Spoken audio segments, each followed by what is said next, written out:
saluer et honorer notre apôtre Alain Léa. Je vous souhaite la bienvenue. Bienvenue à notre pasteur Marc qui est de retour. Quelle joie! Bienvenue pasteur Rosie. Bienvenue à Prophète Yvan, pasteur Christelle, ancienne Christelle, notre diacre Anne-Marie et tous ceux et celles qui sont présents, que ce soit sur YouTube ou ici même dans cette salle. Nous sommes dans la joie d'être réunis ensemble. Les fils et les filles de Dieu. Alléluia.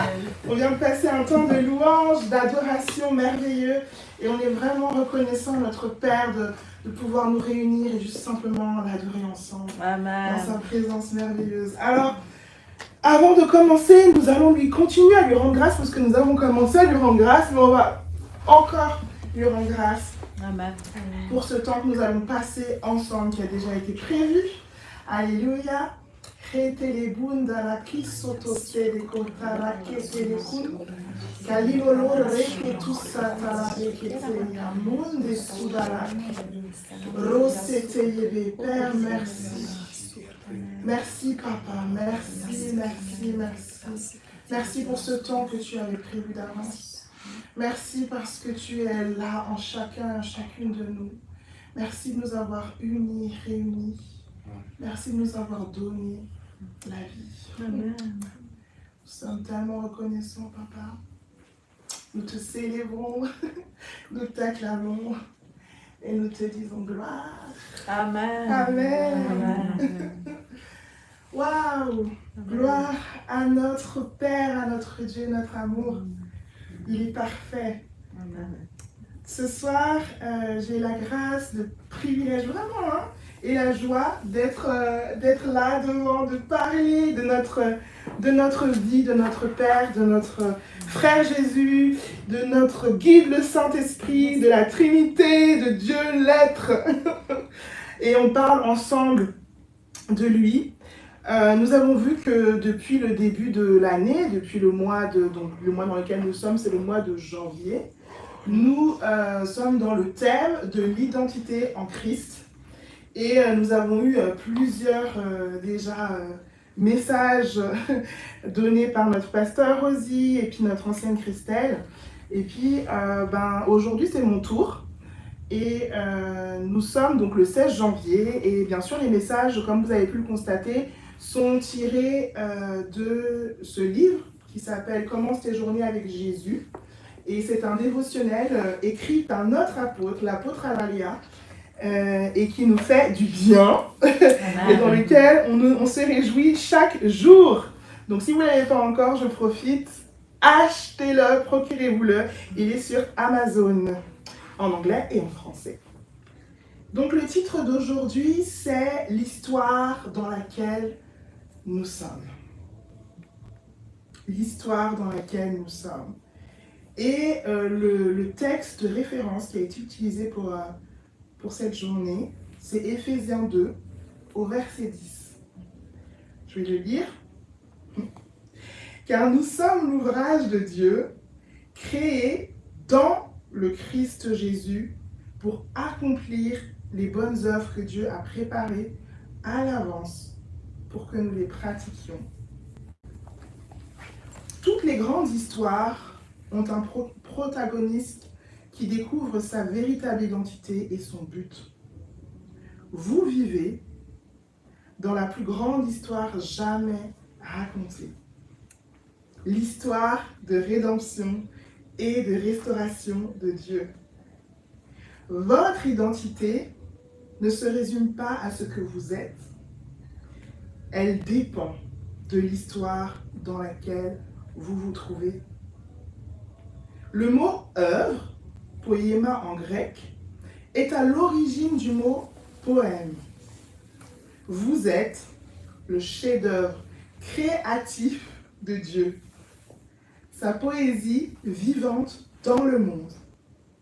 Il ne s'agit pas d'une pression pour être performant, mais de la joie d'exprimer qui vous êtes vraiment.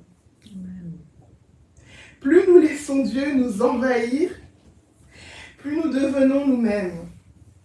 Notre identité, votre identité unique n'est pas perdue dans l'histoire de Dieu, elle s'y trouve comme un personnage dans un livre qui devient plus réel au fur et à mesure que l'auteur le développe. Waouh! Amen. Amen! Quand j'ai lu ce titre, l'histoire dans laquelle nous sommes, j'ai été intriguée. Je me suis dit, mais de quoi on parle? Et ça m'a donné envie d'aller plus loin. Et en fait, je dois le dire que j'avais jamais réfléchi à vu les choses de mon identité, de notre identité à tous, comme ça en fait, lié à une histoire. Maintenant, quand on le lit et quand on le dit, ça paraît tellement simple et tellement, bah oui, évident, mais j'y avais jamais pensé. Et je sais pas ce que ça vous a provoqué dans votre pensée quand vous avez entendu l'histoire dans laquelle nous sommes, mais pour moi, je me suis dit, waouh, j'ai une histoire, nous avons une histoire spéciale.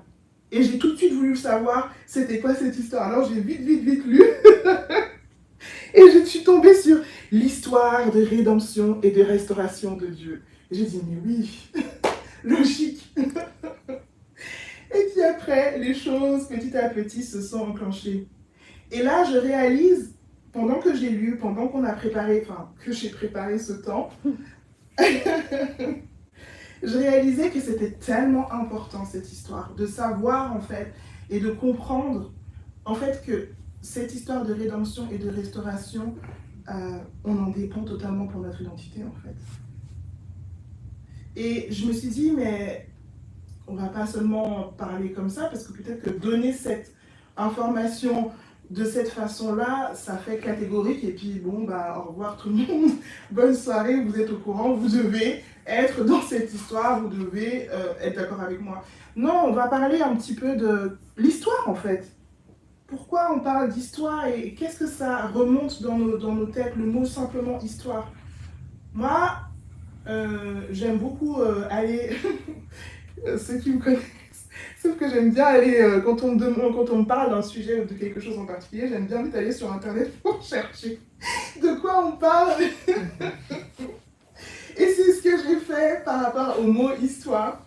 Et donc, du coup, je regardais un peu ce que ça disait sur Internet, de quoi on parlait. On parlait d'histoire et d'identité, de la société, il y avait plein de définitions. Et dans ces différentes définitions du mot histoire, j'ai trouvé que des définitions qui m'ont, comment dire, interpellée. Et je vais vous les confier, je vais vous les partager. Alors, tout d'abord, il y avait la définition de la connaissance du passé, de l'humanité et des sociétés humaines. Et on dit aussi que c'est une discipline, donc on parle du mot histoire, hein. On dit que c'est une discipline qui étudie ce passé et cherche à le reconstituer. Ensuite, il y avait une autre définition qui parlait de, par opposition à la préhistoire, que c'est une période connue de façon principale par des documents écrits. Une autre, le passé de l'humanité, la suite des événements qui le constituent, considérés en particulier dans leur enchaînement et dans leur évolution. Et comme exemple, on donne des faits qui appartiennent à l'histoire. Ou sinon, on peut parler de mémoire que la postérité conserve, des faits, des personnages du passé, sorte de jugement qui va sembler découler de cette sélection. Et comme exemple, on dit une personne dont l'histoire a retenu le nom. Et on connaît dans l'histoire peut-être de chacun des pays qu'on a, il y a des noms qui sont retenus même de façon internationale. Alors parfois c'est pas très glorieux et parfois c'est un peu plus joyeux. Et puis, un dernier que j'ai retenu, c'est la suite des événements, des faits réels, des états marquant l'évolution d'un groupe humain, d'un personnage, d'un aspect de l'activité humaine, etc.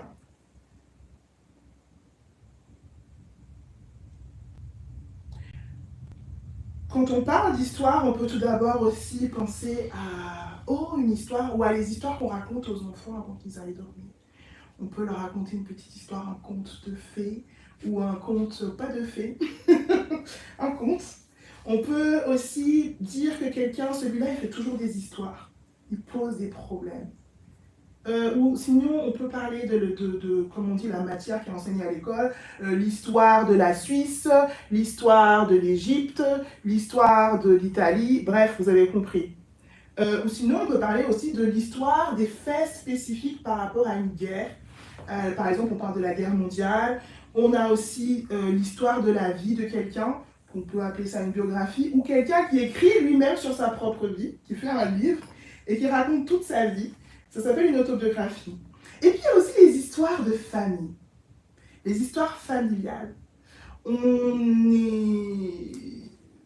On a entendu parler peut-être de l'arrière-arrière-grand-père qui s'est déplacé de tel pays pour venir dans tel pays, ou qui a fait la guerre à tel endroit ou à tel endroit, ou qui a vécu ci ou qui a vécu là. En fait, on connaît un peu notre histoire de famille. On sait à peu près, parfois on ne sait pas, mais en général, souvent les gens ils savent à peu près où sont leurs parents, qu'est-ce qui s'est passé. Leurs parents commencent à leur raconter aussi parfois leurs rencontres. Ah, comment est-ce qu'on s'est rencontrés, qu'est-ce qui s'est passé entre nous. Et ils parlent aussi de leur naissance, de notre naissance. On connaît un peu l'histoire de notre naissance. On se dit, ah oui, moi c'était mal parti pour moi parce qu'en fait ma mère elle avait la tension, ou alors c'était super mal parti, je suis sortie comme ça. En fait on s'identifie en fait à cette histoire-là. Et on est là, ah ouais, moi c'était difficile. Et du coup, des fois, suivant l'histoire qu'on a eue, on va grandir dans cette conscience-là et on va s'identifier à cette histoire-là. Et dans cette identification-là, parfois ça peut être compliqué pour nous parce qu'on va avancer en ayant dans la tête, oui, ben moi, par exemple, mon père ne me voulait pas, ou j'étais un accident, ou je sais pas, ma tante a voulu, je sais pas, que mon père prenne le bébé pour m'adopter, peu importe l'histoire, il y a quelque chose qui va se passer.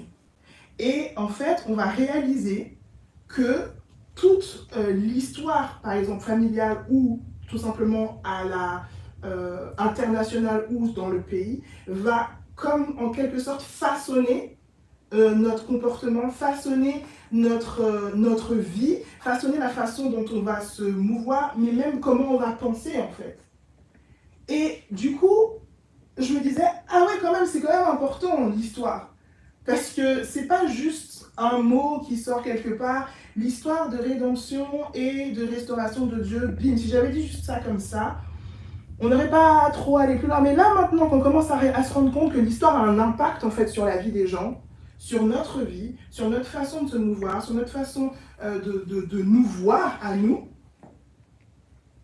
bah on se dit, oh, ce serait peut-être intéressant de connaître cette histoire-là pour voir où est-ce que je me positionne dans tout ça en fait. Quel est moi, où est-ce que j'en suis dans cette histoire-là. Et donc du coup, on peut aller maintenant à comprendre notre histoire. On parle de l'histoire de l'humanité en fait. On parle de l'histoire qui englobe absolument tout. Le cosmos et tout ce qu'il y a dedans, enfin, des choses même qu'on ne connaît pas. On parle de l'histoire de toi, de toi, de toi, de vous, de moi, l'humanité entière. Et en fait, c'est quelqu'un qui l'a écrite, c'est quelqu'un qui l'a fait, c'est quelqu'un qui nous l'a donné, c'est Dieu lui-même. Pendant que je préparais ce temps-là, j'ai pas compris parce que j'avais vraiment Jean 3,16 qui tournait en boucle dans ma tête. J'ai dit, oh, Jean 3,16 quand même, on va passer notre temps dessus. Pardon, non, mais c'est merveilleux comme texte. C'est juste que je le disais tellement souvent qu'à la fin, je vous confirme les pensées. Bon, j'ai compris en fait que c'est un événement marquant. Dieu a tant aimé le monde qu'il a donné son Fils unique. C'est notre histoire en fait, afin que quiconque croit ne périsse pas mais ait la vie éternelle. Ça c'est notre histoire, l'histoire de rédemption et de restauration. Et c'est là où il nous emmène. C'est une œuvre qui a bouleversé le monde entièrement. Il y a, en fait, même dans nos cours d'histoire, on parle de Jésus, même, bon, ça dépend quel pays, mais en général. Et puis sinon, on parle également de avant, après Jésus-Christ. C'est marqué en fait. C'est un fait qui marque notre histoire. Après, ce qui est, c'est qu'on l'utilise simplement comme un fait, quelque chose qui s'est passé, et on ne comprend pas, on ne réalise pas qu'en fait c'est notre histoire totale et qui qui commence tout en fait. Vous voyez? Donc là, on parle de notre histoire qui est celle de la rédemption et de la restauration de Dieu. Est-ce qu'on est tous ensemble? Oui. Youpi! Alors, nous avons vu l'auteur de notre histoire, c'est Dieu. C'est lui qui l'a écrit, pardon, qui l'a façonné. Et on voit qu'il nous a rachetés. Il nous a restaurés. Et le Jean 3 au verset 16, c'est que Dieu nous dit que, en fait, cette histoire elle a commencé dans son amour parfait. Il nous a emmenés dans son amour. Depuis son amour, il nous a rachetés. C'est une histoire, en fait, pleine d'amour et de grâce. Amen. Alléluia. Amen.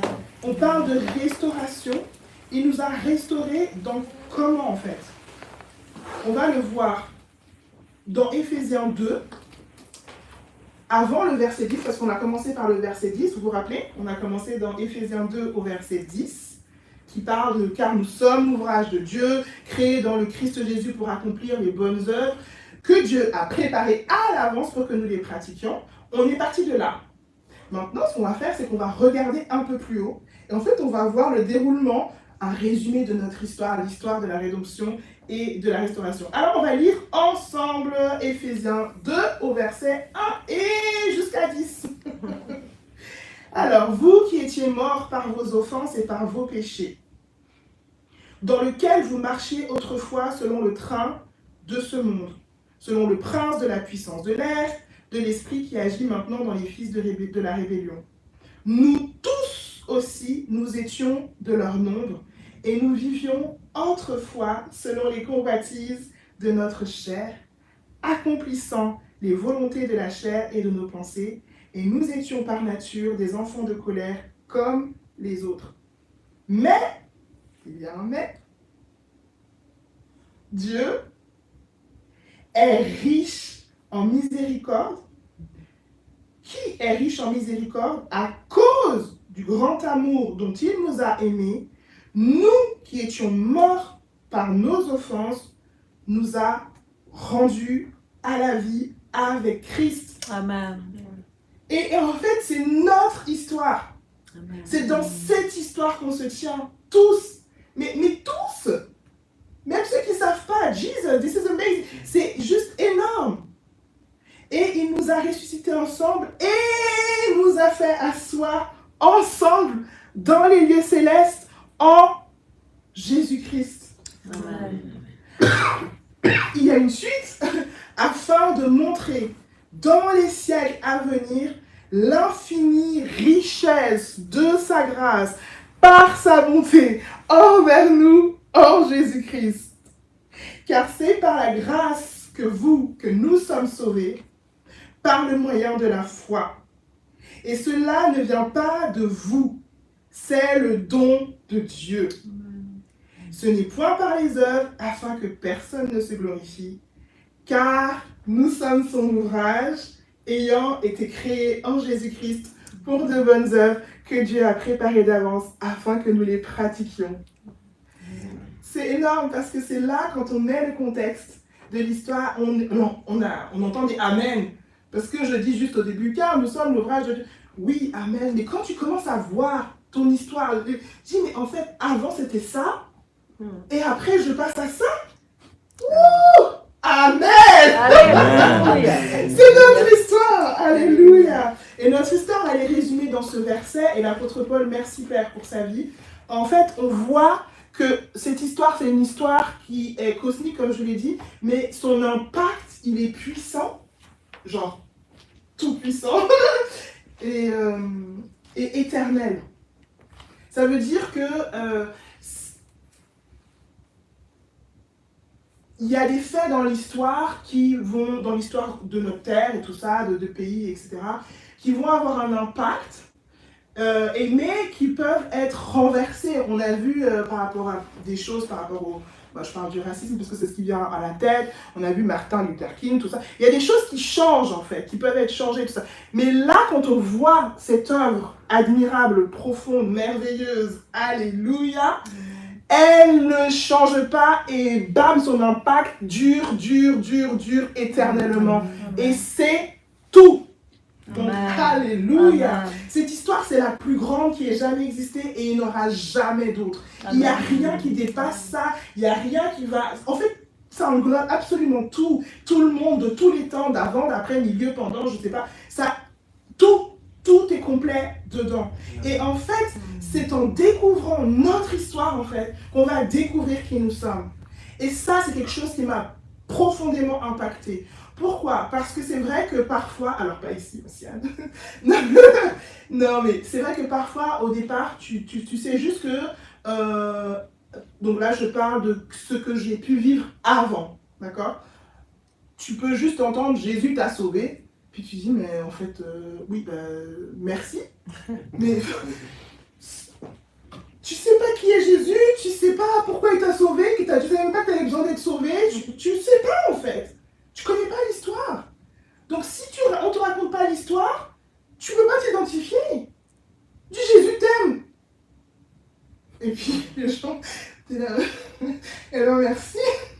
C'est toujours bien de savoir que quelqu'un nous aime, mais je veux dire, vous voyez, si on s'identifie pas, si on sait pas ce qui s'est passé, si on n'a pas notre histoire de rédemption, de restauration, on ne peut pas nous-mêmes se positionner dedans et marcher dedans en fait. Donc c'est tellement primordial. Et c'est en découvrant notre histoire que nous découvrons qui nous sommes et que nous pouvons même savoir quel est notre rôle dans cette histoire. Amen. Amen. Donc la suite. Alléluia. Amen. Donc à partir du moment où on a compris notre histoire, là, j'ai dit on a compris parce que c'est un résumé, on va pas pouvoir aller, on va la découvrir toujours et toujours parce que c'est une œuvre tellement grande et admirable, c'est Dieu, c'est l'infini, c'est énorme. Mais là, avec un cadre qui est posé, on parle de l'histoire dans laquelle nous sommes, on va maintenant se dire, ah ouais, donc il y a cette histoire-là, c'est pas un fait divers dans les journaux et que je m'identifie pas du tout parce que, en fait, c'est pour moi. C'est pour la planète entière, c'est pour mon voisin, ma voisine, ma soeur, mon frère. Ok, cool. Mais du coup, on va commencer à s'intéresser, dire, mais moi, dans tout ça, ça veut dire quoi de moi, en fait? Il a racheté, rédemption, restauration. Il a restauré quoi? Et on va commencer à se poser des questions. Et on va commencer à vraiment se positionner parce qu'on s'est identifié à cette histoire. Parce que de toute façon, cette histoire, en vrai, on est au cœur de l'histoire de Dieu. Et en fait, connaître notre histoire va être un élément essentiel pour pouvoir continuer à découvrir notre identité et avancer dedans et exprimer, vivre la joie dans laquelle,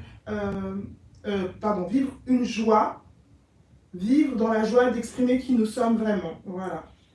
Donc, on passe à nous, à notre identité.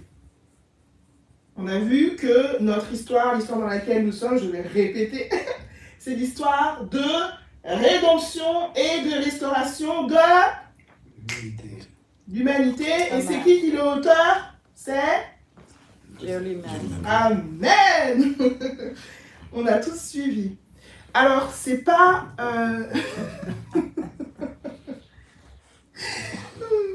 Donc, en fait, on est dans notre identité, d'accord? On a vu, toujours notre texte de référence, c'est Éphésiens 2 au verset 10, notre histoire. Maintenant, Éphésiens 2 au verset 10, l'apôtre Paul, il a bien détaillé, voilà, vous qui étiez morts, tout ça, maintenant, vous êtes passés de la mort à la vie, vous êtes dans les cieux, vous êtes dans une situation qui est juste merveilleuse. Et il dit, voilà, maintenant, nous sommes l'ouvrage de Dieu, créé dans le Jésus-Christ, dans le Christ Jésus, pour accomplir des bonnes œuvres, les bonnes œuvres que Dieu a préparées à l'avance pour que nous les pratiquions. Et là, on va s'attarder sur le fait que nous soyons l'ouvrage de Dieu. Dans le texte qu'on vient de lire tout à l'heure du dévotionnel, il parle du mot œuvre, poéma en grec, qui veut dire poème, et il dit qu'on est le chef-d'œuvre créatif de Dieu. Sa poésie vivante dans le monde. Amen. Et du coup, là, on dit chef-d'œuvre. Alors peut-être que ça ne parle pas forcément à tout le monde, parce que pas tout le monde peut-être s'intéresse à l'art ou quoi que ce soit, mais le mot chef-d'œuvre, en fait, c'est simplement pour souligner quelque chose. C'est pour dire qu'en fait, dans le domaine des arts, on souligne la perfection d'une œuvre en le disant que c'est un chef-d'œuvre. On dit que c'est issu de la maîtrise de l'artisan ou de l'artiste et c'est couplé à une imagination remarquable. Donc si le mot chef-d'œuvre, par exemple, ne parle pas, en fait, c'est juste pour expliquer qu'on est parfait. Qu'on est parfait et que c'est pas nous qui nous sommes rendus parfaits, mais que c'est l'œuvre de Dieu qui a fait que nous sommes parfaits. Amen. Vous voyez? Et j'ai trop aimé cette explication parce qu'il dit est souvent couplée à une imagination remarquable. Et pour faire ce que Dieu a fait, my God, c'est l'imagination de Dieu seule, unique, parce que tu sais, c'est wow quoi. Wow. J'ai pas trop de mots. Alléluia. Oh, super. Et puis par extension, on utilise ce terme pour signifier qu'il s'agit de l'œuvre la plus importante ou la plus aboutie d'un auteur ou encore la meilleure représentation du mouvement artistique. Donc en fait, il y a vraiment une concentration spéciale, une implication qui est totale, divine, qui est qui, excusez-moi pour le terme, mais qui balance tout et pour nous créer en lui-même. Amen. Donc c'est ça quand on parle de nous sommes l'ouvrage de Dieu. Alléluia. Amen. Et toujours je ramène à ça, c'est par rapport au fait que nous connaissons notre histoire qui est celle de la rédemption et de la restauration de Dieu. Et c'est pour ça qu'on peut maintenant accepter, de façon progressive bien sûr, que nous sommes l'ouvrage de Dieu. Alléluia. Amen. La beauté, la perfection, la splendeur. Et ensuite il dit, il ne s'agit pas d'une pression pour être performant, mais de la joie d'exprimer qui vous êtes vraiment. Et le fait qu'on ait compris que dans notre histoire, on a été sauvé, racheté et restauré par notre merveilleux Dieu. En fait, du coup, on est là, mais pourquoi il parle de performance en fait on est juste dans la joie de pouvoir exprimer qui nous sommes. Parce qu'en fait, disons que dans la pratique de tous les jours, on connaît tous la performance et on connaît tous nos challenges par rapport à la performance. On découvre en fait notre histoire, on découvre également notre identité et avant, comme on a vu, on était mort dans nos offenses, on était étrangers dans nos pensées, ennemis de Dieu. Et du coup, oui, on a été transformés, changés, l'œuvre est accomplie. Mais maintenant, en fait, ce que Dieu nous a invités et nous appelle et fait pour nous, c'est qu'on puisse découvrir en fait qui nous sommes. Et ça, on le dit tellement de fois à Christ dans toutes les nations et on le redira tout autant de fois qu'il le faudra parce que c'est merveilleux. Et j'ai pensé à l'amnésie. On a beaucoup parlé de l'amnésie, on a vu qu'on était amnésique et tout. Bon, pas amnésique directement, on parle par rapport à notre identité divine, à notre identité christique. On a vu l'amnésie et j'ai commencé à réfléchir à l'amnésie et je me suis dit, mais en fait, si moi j'étais amnésique, donc ça veut dire que je me souviens plus de vous, par exemple. Quelle horreur. Je me souviens plus de vous, je sais pas qui vous êtes, je vous vois venir vers moi, ou je sais pas, où je vous souris poliment, mais je serais triste si vous n'essayiez pas tout ce que vous pouviez pour me rappeler que vous m'aimez, que vous me connaissez et qu'on se connaît, quoi, qu'on s'aime. J'aimerais que vous veniez me dire Diana Louise ou Dadou, c'est moi en fait. Je suis ton frère, je suis ta soeur, je suis ton pasteur, je suis ta mère, je suis quelqu'un que tu aimes. Tu m'as aimé, on s'est connus, on s'est pris des fous rires ensemble. On a tout vécu. Qu'est-ce que tu me fais? Et moi je dis, mais je comprends pas de quoi tu parles et tout. Et en fait, je sais pertinemment que j'aimerais que mon père, ma mère, pasteur Marc, pasteur Rosie, je ne vais pas donner tous les prénoms, mais que vous veniez me voir et que vous me dites, Diana, on est ensemble. Je voudrais ça en fait. Je voudrais pas que vous me lâchiez d'une seule semaine. Et en fait, c'est ça qui se passe. Amnésie. En fait, Dieu, ce qu'il fait, il ne nous lâche pas d'une seule semelle. Amen. Et il a mis des hommes et des femmes pour pouvoir rappeler à chacun les uns les autres que je suis à vous, vous Amen. êtes à moi, je vous aime. Amen. C'est ça qu'il fait en fait. C'est pour ça qu'il nous poursuit tout le temps, la nuit, et c'est pour ça qu'il nous a inclus en lui en fait. C'est cette raison-là, Amen. pour nous rappeler à notre bon sens. Amen. Et je sais que chacun d'entre vous voudrait que personne n'abandonne, surtout un mari et sa femme, ah oui, la femme, elle, du coup, bon, il n'y a pas de condamnation, hein, mais disons que, bon, ton mari ou ta femme ou ta soeur ou ton frère, il te laisse en fait. Tu vois? Parce que tu es devenu amnésique, il ne se souvient plus de toi, il en a marre. Et en fait, Dieu, il a cette force, cette puissance qu'il a mis en nous et qui est en nous pour pouvoir ramener les autres, les uns et les autres et dire viens, viens, viens. On s'est connus, on s'aime, on s'est connus, on s'aime. Et c'est pour ça que en découvrant notre identité, en découvrant notre histoire, en découvrant notre identité, on peut voir le but et le rôle dans notre vie. On parle d'être ambassadeur de Jésus-Christ. En fait, c'est quoi? C'est juste dire à ton frère, à ta soeur qui est plus, entre guillemets, amnésique que toi, si on peut dire les choses ainsi. On s'est connus. T'inquiète pas, je suis là. Tu vas tout faire, en fait, de ce que Dieu te donne pour que l'autre puisse se rappeler, en fait. C'est pas que tu veux le prendre pour le mettre dans l'église et lui dire, allez, maintenant, t'as un don, t'as un talent, fais quelque chose. Non! C'est l'amour! Amen. C'est l'amour qui te ramène à ta véritable position, à ta véritable identité, à qui tu es réellement, en fait. C'est juste ça. Et c'est pourquoi qu'on parle qu'il n'y a pas de performance. Parce que quand on est dans cette position-là, quand on est dans cette conscience-là, la performance, elle dégage. Amen. Alors, merci Père, parce que tu nous fais vraiment progresser. Moi, je sais de quoi je parle, la performance, l'amitié avec la performance, c'était un peu too much. Et par la grâce de Dieu, j'avance. Amen. Mais vraiment, on n'a plus besoin de ça, en fait. Mais c'est nous qui amenons le changement. C'est pas pour dire on est meilleur que les autres. C'est qu'en fait, papa, il nous a ramenés à la conscience.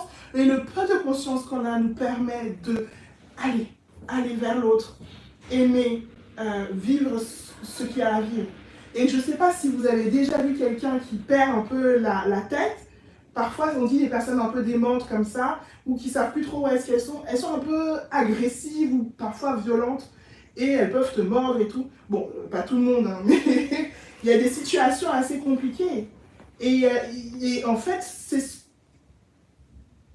nous sommes le cœur de Dieu sur pattes pour pouvoir atteindre en fait les autres et leur amener à leur identité, à qui ils sont, à l'amour du Père. Alléluia. Alors voilà, c'est pas un concours pour être je dois être qui je suis en Christ. C'est pas un concours de moi j'exprime mieux le Christ que toi.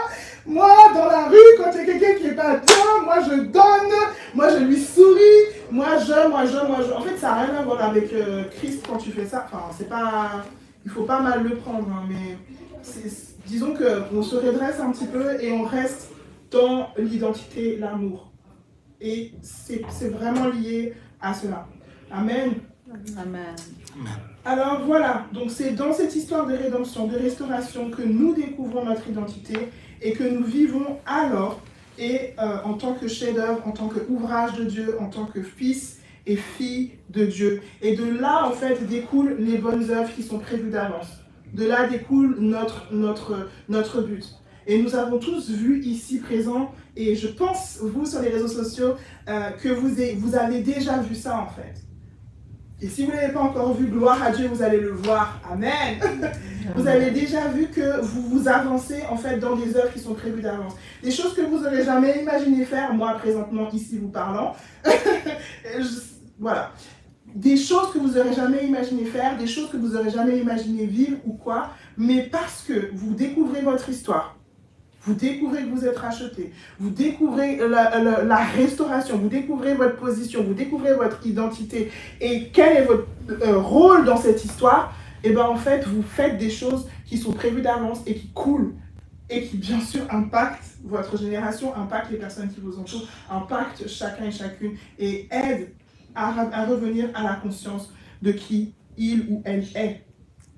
Alléluia. Amen. Alors, merci Père. La joie immense d'exprimer qui on est réellement, elle vient du fait que quand on a lâché, pas par nous-mêmes, par notre propre force, mais par révélation, la performance, ou quand de moins en moins la performance gagne du terrain, il y a quelque chose de l'ordre de... On n'est plus conscient de la joie de pouvoir exprimer simplement qui on est réellement. Et pendant un temps de prière, il y a quelque chose qui s'est passé, on était en train de prier pour... on était en train de prier et dire, voilà Père, on veut connaître plus, on veut connaître notre... expérimenter notre divinité en fait, qui nous sommes réellement. Et en fait, ce qui était beau, c'est que pendant ce temps-là, papa, il nous a révélé que ça, en fait, et j'avais pas encore lu cette partie-là, la joie d'exprimer qui vous êtes vraiment. Il y avait comme, mais en fait, vous n'êtes pas forcé de faire quelque chose, vous n'êtes pas forcé de démontrer quelque chose, vous n'êtes pas forcé de démontrer, prouver à tout le monde que vous êtes fils de Dieu dans votre travail ou je ne sais trop quoi. Il y a juste une joie en fait, je vous ai fait pour jouir de qui vous êtes, de qui je suis, de qu'on vive quelque chose ensemble. Il y avait ce délice, cette espèce de... c'était comme une piscine et une joie d'être dedans. Alors ceux qui n'aiment pas la piscine, imaginez autre chose, mais... le délice en fait, le délice, le plaisir intense en fait, cette joie, ce bonheur d'être qui tu es simplement, libre, racheté, pardonné, aimé, parfait, secouru, chéri, cajolé, tout ce que tu veux en fait. Enfin, tout ce que Christ a fait. Amen. Tout ce que tu veux. Amen. Alléluia. Et donc c'était cette vision-là. Et j'étais trop choquée parce qu'en fait, j'étais très touchée en fait de voir en fait la joie de notre papa, de nous voir nous épanouir en fait. Et simplement savourer qui on était. Et tout ça, ça vient de la connaissance de notre histoire, rédemption, restauration de Dieu. Amen. Alléluia. Amen. Et donc du coup, la deuxième, la fin de cette partie du message, en fait, c'est, il parle de laisser envahir, nous laisser envahir par Dieu. Et il dit, plus nous laissons Dieu nous envahir, plus nous devenons nous-mêmes. Alors laisser Dieu nous envahir, c'est pas que... c'est pas une invasion comme on aurait pu voir dans les films, la guerre, enfin c'est pas dans les films, dans la réalité, c'est pas une invasion dans ton terrain et il casse tout et puis on lui laisse la place et puis toi il n'y a plus rien. C'est pas ça. En fait, envahir, c'est c'est comme laisser monter quelque chose qui est déjà, mais monter à ta conscience en fait. Laisser cet amour prendre la place qui est déjà en fait, mais dans ta conscience, dans ta pensée. Tu réalises en fait, c'est le laisser se réaliser en toi. Le laisser se réaliser en toi. C'est ça en fait, et tu laisses monter. Franchement, à un moment donné, pendant que je préparais ce temps-là, j'ai eu un peu peur parce qu'en fait, j'étais tellement... je me suis posé beaucoup de questions et j'ai posé beaucoup de questions au Père. Et à un moment donné, en fait, j'étais là, mais est-ce qu'on est vraiment conscient qu'on existe? Est-ce qu'on est vraiment conscient d'être là? Est-ce qu'on est là? Et là, et en fait, j'ai commencé à avoir une conscience. Bon, moi, je trouve que c'est énorme, mais en fait, bon, le Père est bon, hein, il va pas nous rendre fous. Mais j'ai commencé à réaliser, ne serait-ce qu'un tout petit peu, ma présence sur Terre. En tant que... Non, mais... Et je suis restée là, j'ai dit, Jesus. Alors, j'étais comme ça et tout. J'ai dit, oh là là. Pourquoi je raconte ça? Parce qu'en fait, c'est tellement important d'avoir ces moments-là, en fait. D'avoir ces moments-là précieux avec notre Père. C'est pas obligatoire, on n'est pas à l'école. C'est pas... Enfin, si, mais pas à cette école-là. C'est pas obligatoire, en fait. Vous voyez ce que je veux dire? C'est pas obligatoire. Il n'y a pas de note, merci, pasteur. Il n'y a pas de note à la fin. C'est ton désir, en fait. Et son désir, surtout, qui t'appelle. Et là, tu vas, t'as un temps. peu importe où c'est, que ce soit, voilà, je ne vais pas donner trop d'endroits, mais peu importe où c'est. Et là, tout le monde s'est dit, tu as ce temps-là en fait. Amen. Amen. Donc, suivant, là, on parle de laisser Dieu nous envahir, et plus nous laissons Dieu nous envahir, plus nous devenons nous-mêmes. Et après, on voit que notre identité, elle n'est pas perdue dans l'histoire de Dieu, elle s'y trouve. Et là encore, je dois vous dire, frères et sœurs, que le côté de voir que mon identité se trouve en lui, ça on l'a tellement dit. Mais la façon dont c'est exprimé à cet endroit-là, ça change la perception des choses. Ça veut dire que votre identité unique n'est pas perdue dans l'histoire de Dieu.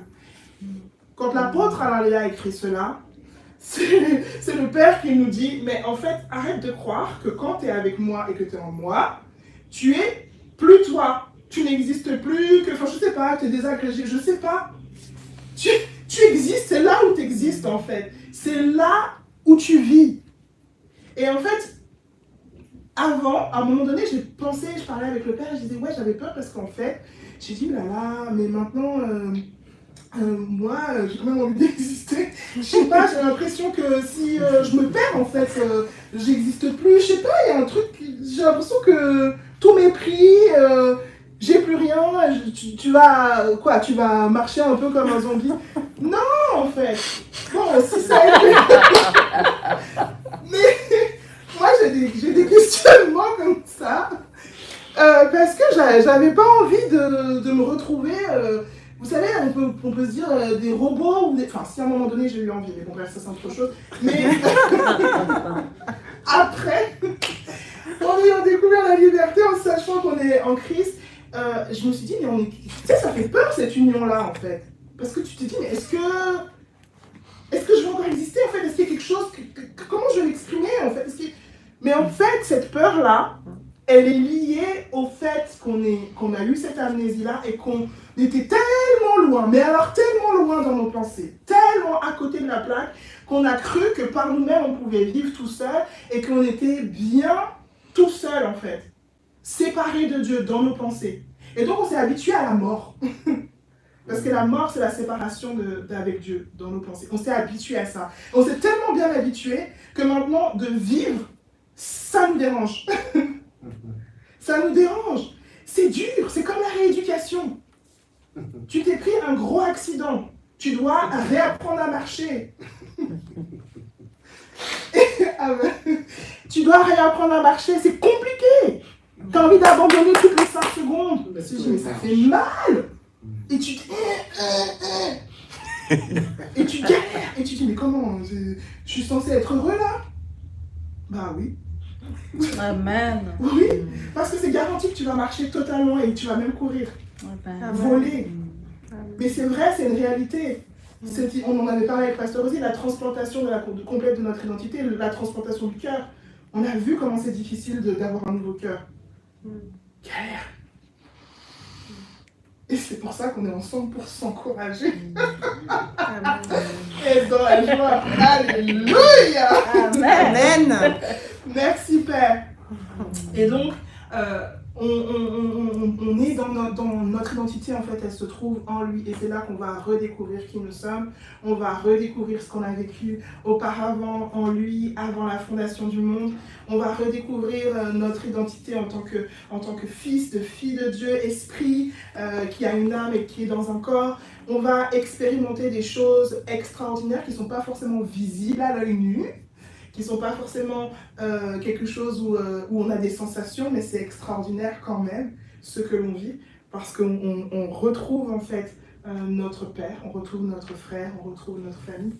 Et ça, c'est une joie véritable. Je crois que je n'ai pas encore vu de personnes qui avaient une amnésie et qui ont été super contents de pouvoir ne plus avoir d'amnésie, mais je crois que ces personnes-là sont très très heureuses de retrouver leur mémoire. Très très heureuses de retrouver leur mémoire. On a déjà vu des situations dans des familles où les personnes perdent la mémoire, ont Alzheimer. C'est très compliqué. Ils ne savent plus où ils sont. Ils oublient tout. C'est chaud. C'est pas une vie. C'est c'est pas agréable.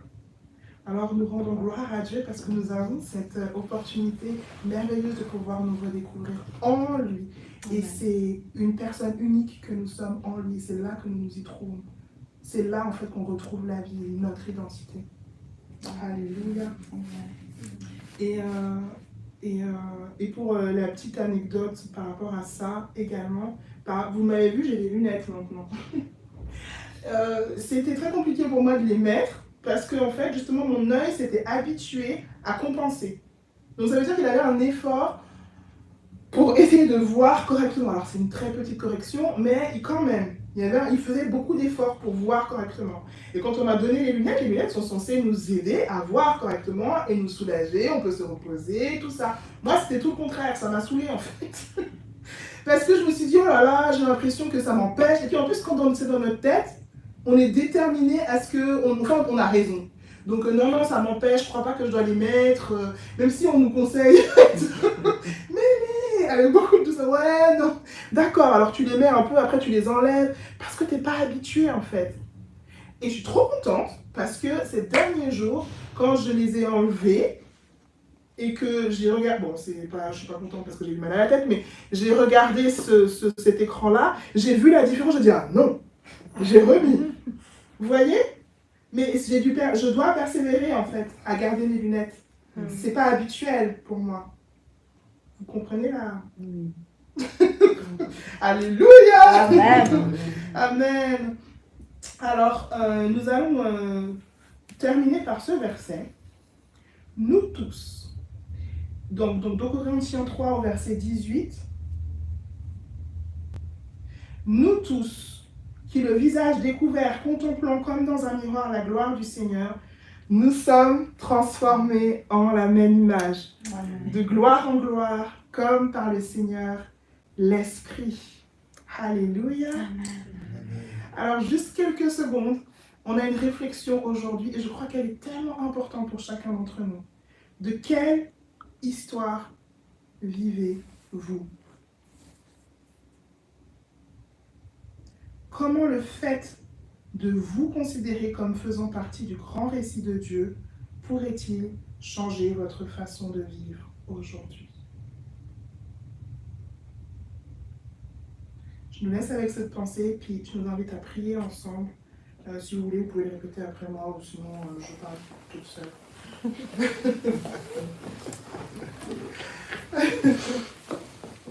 Dieu créateur,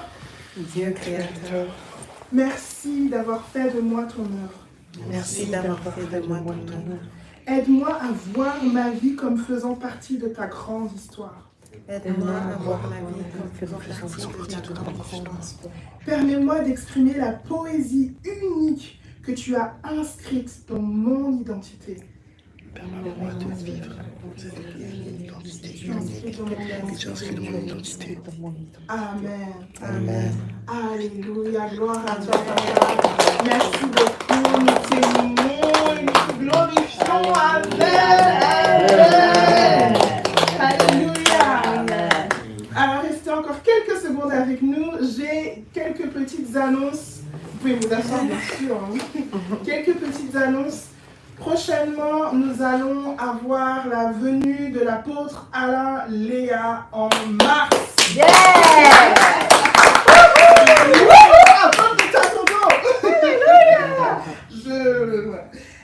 Et du coup, en fait, ça c'est une super nouvelle déjà.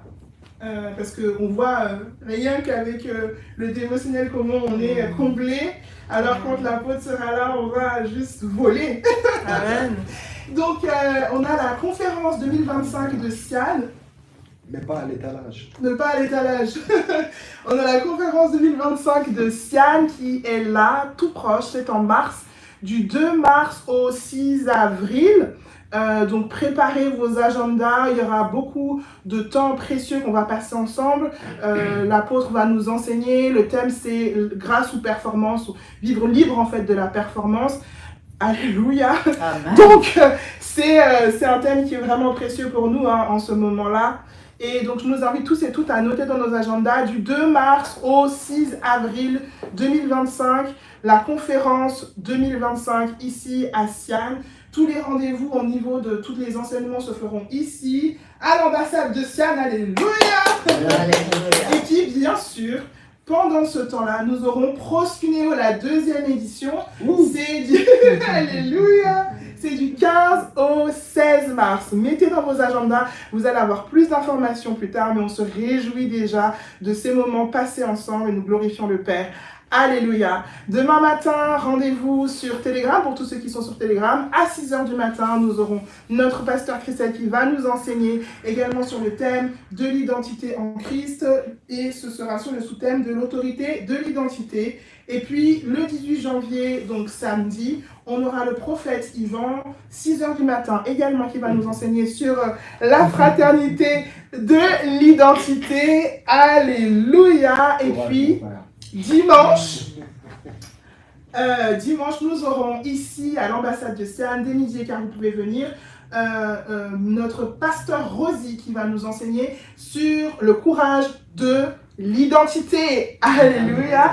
Donc venez tous et toutes, nous allons participer ensemble, glorifier Dieu ensemble.